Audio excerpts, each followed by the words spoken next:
the Sony A9 III, the 300mm GM. Will we get an announcement at Sony Creative Space 2023, tomorrow, Wednesday, or will we have to wait until 2024? Stick around for all the details after this short message. But first, subscribe to stay up to date on the latest camera news. And for all the minor news stories, all those news stories not quite big enough to have their own separate video, follow me on X, formerly known as Twitter. I feel like I'm reporting on a soap opera. In October, we were told that the Sony A9 III would likely get announced at the Sony Creative Space in 2023, that it would cost somewhere around $4,500. Then last week, Sony Alpha Rumors said it would get announced on November the 8th, and just 2 days ago said that a trusted source has now confirmed it will be announced 1 day earlier on November the 7th, with an invitation by Sony themselves for an event at 9 a.m. Tuesday, November the 2nd. That's tomorrow. And it does seem like a little bit of flip-flopping, but let's take a look at Sony Alpha Rumors' track record. When Sony Alpha Rumors says that something's coming from a trusted source, well, they've been proven to be highly accurate. The Canon 200 to 800mm, well, they got that right.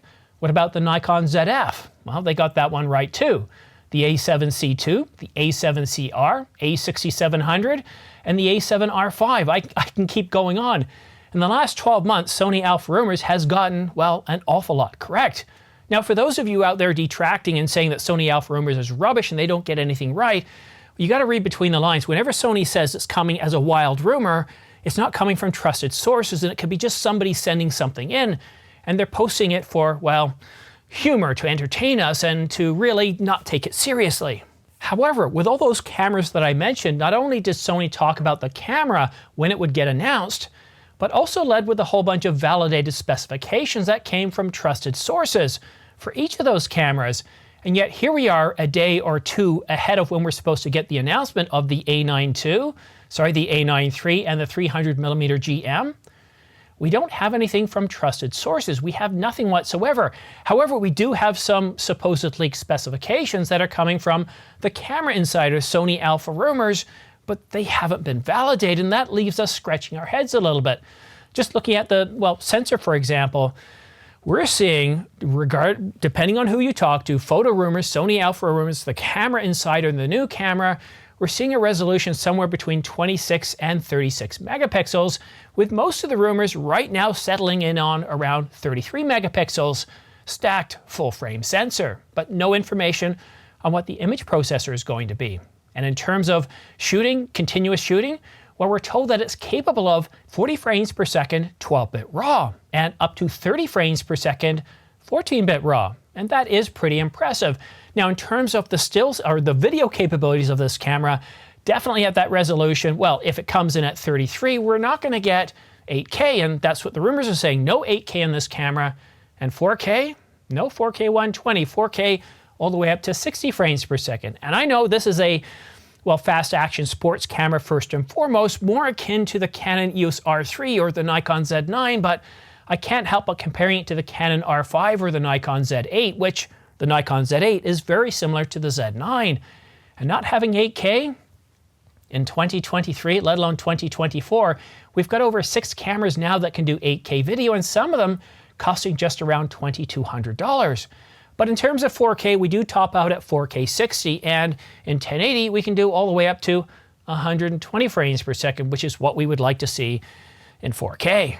There's no mechanical shutter, and the design ergonomics is going to be very similar, according to the rumors, based on the Sony Alpha 1. And the price? Well, it's supposed to be between $4,000 and $5,000, so around $4,500, and that certainly makes sense from what we've seen from Canon and everything that they've released this year. And Canon being a Japanese firm, releasing in US dollars like Sony will do, we've seen a huge decrease in the value of the yen to the US dollar, and that's why we're seeing a lot of Canon products that are coming out as successors with the exact same price as the predecessor, the Canon EOS R6 Mark II as an example. So I don't expect the A9 III to be priced that much more than the A9 II. And I know what you're thinking. Didn't Sony increase the price of the Sony A7 IV over the A7 III? Yes, they did. But then again, Sony's been discounting that camera line for some time, and now they feel that they can justify charging the going market rate for that type of camera. But now the announcement date, it was supposed to be November the 8th, and well, now we're looking at November the 7th. November the 7th, which is just one day away. And normally at this point, I'd be super excited because I'd have a whole list of validated specs from trusted sources. But at this point, I really don't feel that. I don't feel excited. I don't feel excited to do a live stream. But we are going to get some sort of announcement on Tuesday, November the 2nd at 9 a.m. Eastern Standard Time, because the clocks just changed, so that Eastern Standard Time instead of Eastern Daylight Time.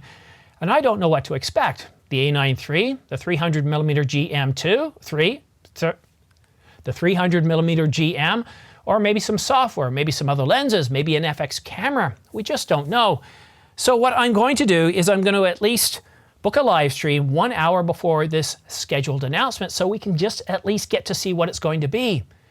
We could be impressed. It could be the Sony A9 III, the world's fastest mirrorless camera to date. And that's a bold prediction. And if that's the case, I'll be excited if that's what happens. But if we get to the announcement and it's just some sort of software, it's just, well, a pre-announcement announcement, yeah, I'm going to feel a little bit disappointed, and we probably won't continue the stream that much longer. So I am going to have a stream, and assuming that we are getting the announcement of the A9 III this week, or the 300mm GM, well, that's why I have smart pre-order links down below. Now, these smart pre-order links, the same ones that I have in the description, they're not going to help you right now. Once the embargo's lifted, once you start to see a whole bunch of videos, once Sony has announced the camera, that's when these smart pre-order links will work. And if Sony has multiple different packages, you're going to be able to see all of them for Amazon.com, Adorama, or B&H. And really what these serve the purpose of doing, if you copy these down, put them in your browser, and start refreshing them right as we do our live stream, as we get close to 9 a.m., well, what it's going to do is help you get a little bit further up in the queue so you can get your camera before anybody else. What I suspect is if Sony releases the A9 III and it's just a minor update to the A9 II, well, there's really no rush to get out there and pre-order it because they're going to have enough stock on hand. However, if the A9 III is very impressive, it's announced right after the live stream, then we can expect to see an awful lot of pre-orders. And if you don't go ahead and pre-order, you could be waiting months. And when I say months, we all know what we're looking at here. We could wait an awfully long time.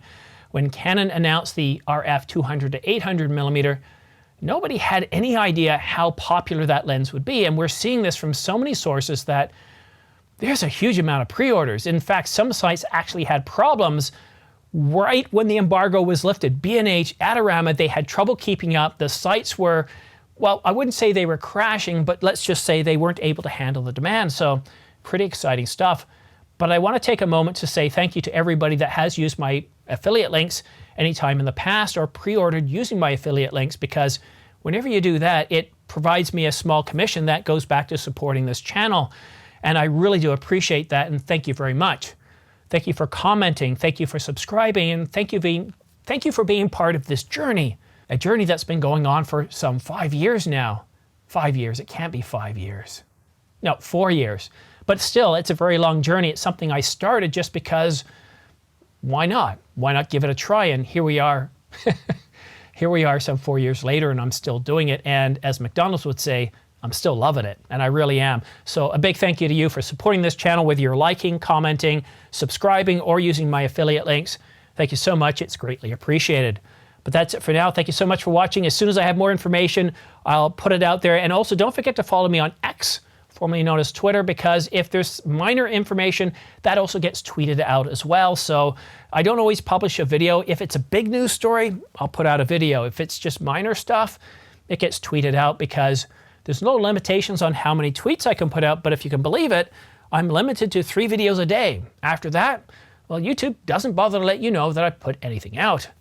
Anyhow, have yourself a great week, and we'll see you again soon.